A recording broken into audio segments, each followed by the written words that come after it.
আসসালামু আলাইকুম ওয়া রাহমাতুল্লাহি ওয়া বারাকাতুহু। সুপ্রিয় দর্শক ও শ্রোতা মণ্ডলী, যে যেখান থেকে দেখছেন সকলকে আন্তরিক শুভেচ্ছা ও অভিনন্দন জানাই। সুপ্রিয় দর্শক, আমি আপনাদের সামনে একটা অত্যন্ত গুরুত্বপূর্ণ বিষয় নিয়ে আসলাম। সেটা হলো ঈদুল আজহার দিনে আমাদের করণীয় সুন্নত সমূহ নিয়ে আলোচনা। আসলে এই ঈদুল আজহার দিনটি হলো আল্লাহ পাক রব্বুল আলামিনের কর্তৃক একটি উৎসব বান্দার জন্য নির্ধারিত। এই উৎসবটিকে পালন করতে হবে সম্পূর্ণ ইসলামী ধাঁচে। যেহেতু এই দিনটির উৎসবটি হলো ধর্মীয় উৎসব, তাই এটাকে পালন করতে হবে ধর্মীয় সাজে। আর এই ধর্মীয় সাজে পালন করতে গেলে রাসূলুল্লাহ সাল্লাল্লাহু আলাইহি ওয়াসাল্লামের সুন্নতকে অনুসরণ করা অপরিহার্য। আর এই দিনের মধ্যে রাসূলুল্লাহ সাল্লাল্লাহু আলাইহি ওয়াসাল্লামের সুন্নত পদ্ধতি অনুযায়ী দিনকে অতিবাহিত করার পদ্ধতি হলো, আমরা যদি লক্ষ্য করি তাহলে 10টি থেকে 11টি, কারণ 11টি সুন্নাহ পাওয়া যায়।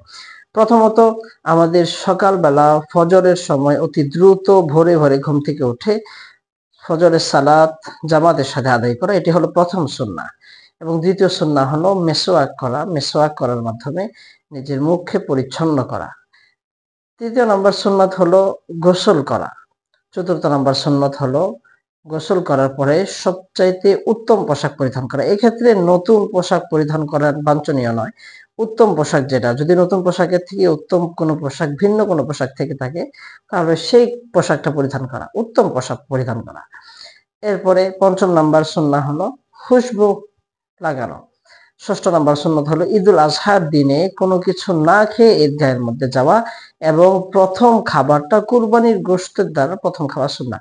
রাসূলুল্লাহ সাল্লাল্লাহু আলাইহি ওয়াসাল্লাম ঈদুল আজহার দিনে তার প্রথম খাবার ছিল কুরবানির গোশত দ্বারা তিনি খাবারের সূচনা করতেন। তাই আমরা চেষ্টা করব না খেয়ে যেতে এবং এসে সর্বপ্রথম কুরবানির গোশত দ্বারা আহার করার চেষ্টা করব। এরপরে পায়ে হেঁটে ঈদগাহের মাঠের দিকে নামাজের দিকে যাওয়া, এটা একটি সুন্নাহ বিধান।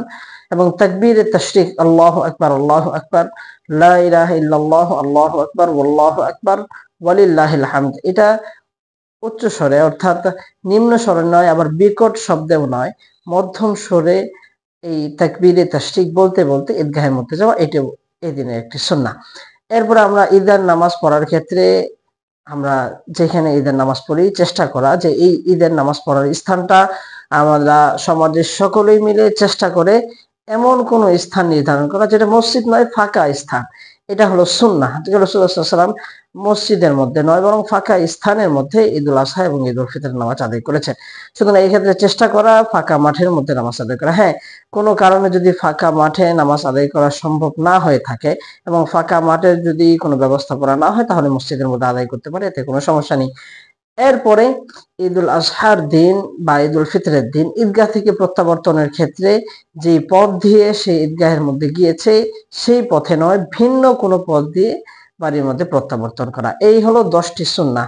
এবং আরেকটি অন্যতম সুন্নাহ হলো ঈদের দিন হাস্যোজ্জ্বল এবং আনন্দমুখর হয়ে থাকা, মন ভার করে, মন খারাপ করে, বিষণ্ণ মনে হয় না থাকা, এটাও একটি সুন্নাহ। আল্লাহ পাক রব্বুল আলামিন আমাদেরকে ঈদুল আজহার এই উৎসবটিকে সুন্নত মুখর করে সুন্দরভাবে উদযাপন করার তৌফিক দান করুন। আল্লাহ পাক রব্বুল আলামিন তৌফিক দান করুন। আল্লাহুম্মা আমিন। আসসালামু আলাইকুম ওয়া রাহমাতুল্লাহি ওয়া বারাকাতুহু।